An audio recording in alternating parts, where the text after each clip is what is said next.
Clark County holds nearly 3 out of every 4 Nevadans, while vast stretches of the state remain almost empty, locked behind federal fences or parched by relentless drought. Why do so few Americans call Nevada home outside of Las Vegas? And what invisible barriers are holding the rest back? The answer upends what most people think about the American West. Behind that glittering desert city lies a story of isolation, scarcity, and forgotten ambitions. Here is how Nevada became the most off-limits state in the nation. Nevada stretches for more than 110,000 square miles, but almost 3/4 of its people live in just one corner, Clark County. The numbers are hard to ignore. Out of 3.21 million Nevadans in 2025, 2.34 million call the Las Vegas metro home.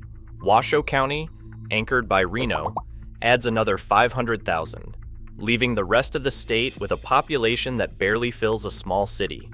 Rural counties like Esmeralda barely register on the map, with only 736 residents spread across 2,000 square miles.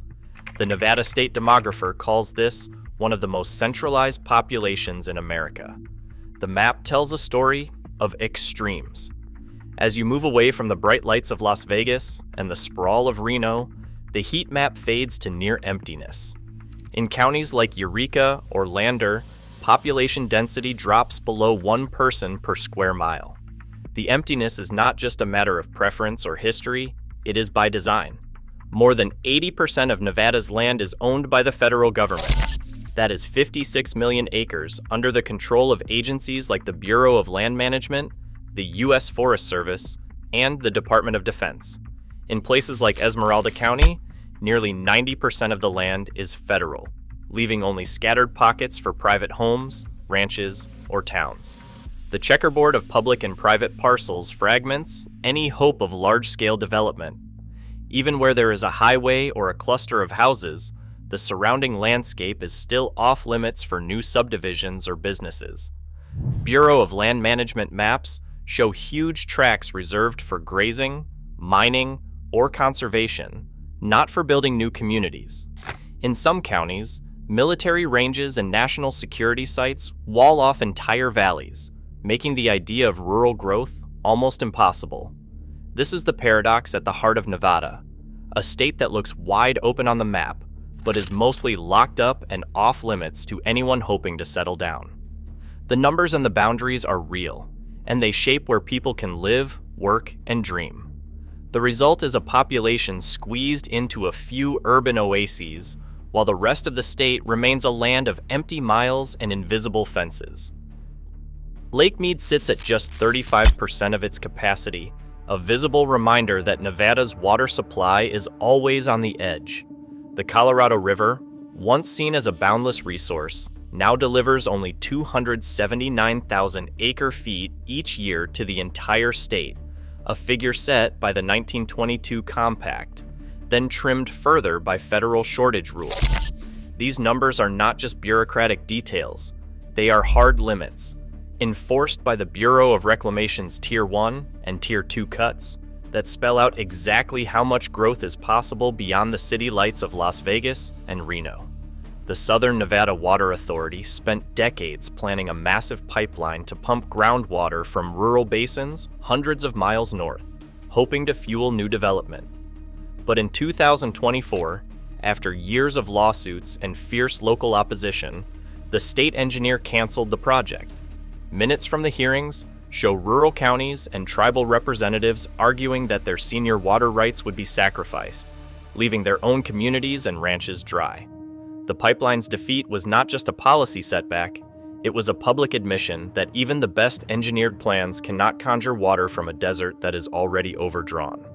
Nevada's water law, built on the doctrine of prior appropriation, locks in the rights of those who claimed water first, usually 19th century miners, ranchers, and a handful of agricultural settlements. In places like the Truckee-Carson and Walker Basins, every drop is already spoken for, and new permits have been banned for decades.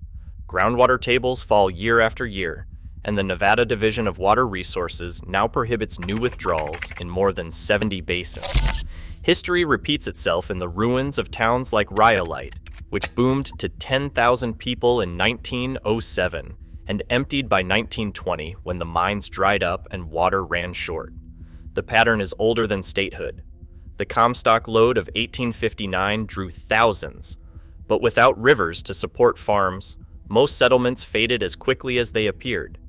Even today, legal rights to water outnumber the actual supply by as much as 50% in some basins, leaving the land open but unlivable for any new wave of settlers. History is written not just in empty buildings, but in water accounts that cannot be stretched farther. A rancher in White Pine County starts her day before sunrise, knowing the nearest grocery store is a 2-hour drive in either direction. For her family, even basic health care means a 250-mile trip to Salt Lake City, 4 hours each way for a single appointment. The cost adds up, $500 per trip, not counting lost wages or the stress of being so far from help. This is daily life in much of rural Nevada, where distance is not just an inconvenience, it shapes every decision, from where to work to whether to stay at all. Isolation touches more than health. On US Highway 50, called the loneliest road in America, towns sit more than 100 miles apart, and cell service drops out for hours at a time. Broadband internet promised by state initiatives reaches barely 70% of rural homes. In places like Ely or Tonopah, nearly 1/3 of households still wait for reliable connections, making remote work or online school a constant struggle.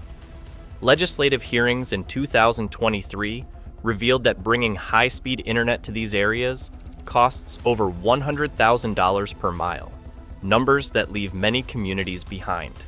Work follows the same pattern. An economist at the University of Nevada, Reno, points out that of the state's 1.6 million jobs, more than 80% are clustered in Las Vegas or Reno. Rural counties rely on mining, ranching, and seasonal tourism, but these sectors rise and fall with commodity prices and drought. Meanwhile, Las Vegas acts as a magnet, drawing younger workers with stable jobs in hospitality, technology, and logistics. The economic gap only widens as urban centers attract new investment, while rural towns lose both people and services. Even the land itself is off-limits in much of Nevada.